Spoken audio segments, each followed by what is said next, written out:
gentlemen, as the final speaker of side opposition, what I'm going to do for you today is look at the events that have occurred in this debate and then break them down to two major sides, the first of which is principle and the second of which is practical, and see how the arguments have come up and fallen on side opposition on both accounts. So what we see today is a proposition that essentially has managed to be extremely idealistic and pessimistic at the same time. So let me start with one thing in the idealistic. Practical. I've said this in my first speech, because I've grossly overestimated the actual capabilities of public-funded media. They've stated again that they can cover more, that they can be most accurate, and they can express most opinion, despite having less airtime, less funding, less support, as well as less incentive to actually improve and conform to consumer needs. What they have also said is that, what we have seen is that private media is forced to compete, and they are forced to get better, and they are forced to appeal to consumers because that is what they depend on. And the public stations lack this sort of feedback and dependency to be able to mold themselves to actually what consumers want.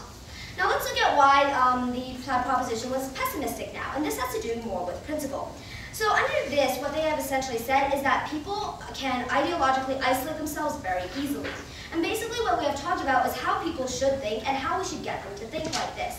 Now Henry brought this up in his speech, and this had to do with people should moderate what is shown on the news, and people should moderate what public opinion is shown, and the government should not moderate the approach that people take to certain issues.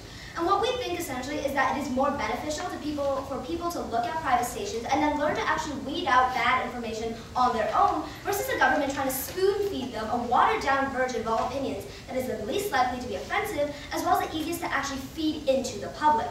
What we see is that when you have these two extreme opinions that the government needs to represent, they don't. What they do is they look for somebody in the middle, and they look for someone who can present on their own a moderate opinion. And what happens here is that then you lose the extreme points on both sides. And the difference here is that with two private stations, you get both in-depth analysis of both points, and then you for yourself learn how to use these points and come to an accurate conclusion for yourself. So we can also see under principle is that we discuss the utility of news. And what we've shown you on side opposition today is that private news is more accountable to the people because of their dependency. Now, side proposition decided to talk about sensationalism, blowing up issues, and talking about what is important, what's being ignored. Now, we'd like to ask who gets to decide what's important. We believe that the utility of news relies on the individual, and the individual gets to decide what news is most important or useful to them. Therefore, if sensationalism appeals to them, it means that this issue has struck a chord within them. And if the government decides another issue is more important, but this does not affect the actual life of a citizen, he will not invest in it, and we think that this is an accurate representation of what is most important. Now let's move back into the practical side and actually talk about the role of private and public media. We have shown again and again that the role of private media is to accommodate the public. We have shown you that they have more resources to provide better news to the public. And we see that on the side of publicly funded media, that governments aren't able to actually encompass everything. And they actually don't have the capabilities to provide the most accurate news or the best approach that they decide to the people. And finally, we see that the people express an opinion and they show their support. There is no role of the government that should be able to step in and say, no, we want you to return to this holistic approach, and we would not prefer to have you look in depth on any of these issues. So what we have also seen from side proposition is they have said that without a holistic issue, well, public news or news is going to collapse. Now the issue here is that based on this resolution, we don't want to eliminate the public news, but we prefer private news because we believe that once you've had public news, you can then need the in-depth analysis that you should be seeking. So finally, what we see on side opposition is that holistic isn't better and choice is more important as well as depth. We see that private media will always supersede public media because the public should decide what matters. And finally, we see that for the benefit of the consumer, accuracy of information, we believe that we must prefer private-funded media over publicly funded media. And for these reasons, we proudly oppose.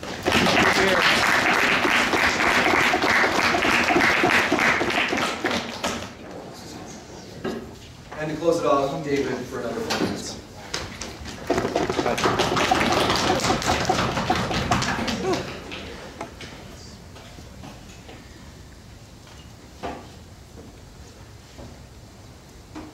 So today I'm going to break this reply speech down into 3 main questions that I believe have been asked by both sides of the House today.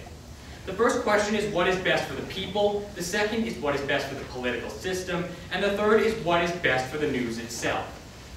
So let's get right into this. What is best for the people?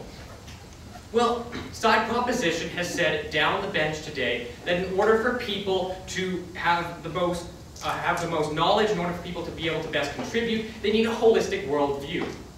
But furthermore, side proposition has said that people, well, they can't really be trusted to go and get this news if we allow them and in fact encourage them to isolate themselves ideologically. That they have neither the time nor the desire to reach out. Side opposition has down the bench misrepresented the nature of people by saying that people fundamentally want to look outside their comfort zone and that people have an abundance of time to do so. But they have failed to realize that in order to best get people to have a holistic worldview, we must give them the option of having it presented to them in a quick and easy way, which is what side proposition's model has sought to do today. So I think everyone in this house can see which side has won the debate regarding what is best for people. Secondly, there's this question of what is best for the political system. And side proposition has again said almost uniformly that what is best for the political system is well-informed constituents who are not isolated themselves. And side proposition firmly believes that it is better for all views to receive some representation than for most views to receive no representation. Because when most views are restricted, when most views are cut out by the private news agencies, then what we see is that people don't want to contribute and get involved in the public discourse. And that this is fundamentally bad for democracy, it's bad for our political system, but that the best way to combat this is very simple. The best way to combat this is by giving them the means by which they can become well-rounded, balanced people through public news agencies. Side opposition has said, well, we should just trust them to do it themselves. And that we should just hope that our democracy gets better by leaving it to somebody else. But side government says that it is the government's job to encourage good government. And that in order to do this, we need the public sphere to essentially be encouraged through publicly funded news agencies. And so on the issue of what is best for the political system, it should be clear to this House which side has won and held the ground today.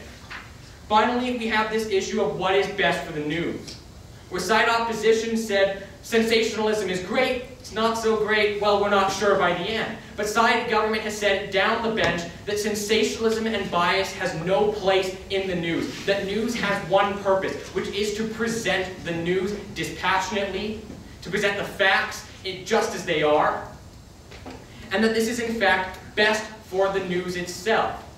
That side proposition has said that it is best for news when they act according to their role. It makes them more effective, and side proposition rejected the notion by side opposition that simply because people like sensationalism, that this is fundamentally good. That simply because news agencies can make the most money, that this is how they can best contribute to the public discourse at large.